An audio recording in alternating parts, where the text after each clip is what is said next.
Let's see how to give shoutouts on Instagram story. Go to your Instagram and now we have to create a new story. So select story to create and we have to select here create. Now you can change your story background from here just like this. And here you have to select this shoutout option. And now to change your shoutout, you can just tap on this icon. And we can see this is the thanks shoutout, this is the happy anniversary shoutout, and this is happy birthday shoutout. So go ahead and select any of the shoutout option from here.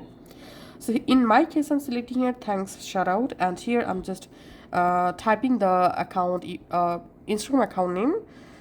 For example, I'm typing here, selecting this account for example, and we can see the account successfully added. Now you can select this text tool and you can just write something here. So go ahead and write something here just like this. It's optional. And now you can just tap on your story, and that's how you can actually give shoutouts on Instagram story. Thanks for watching.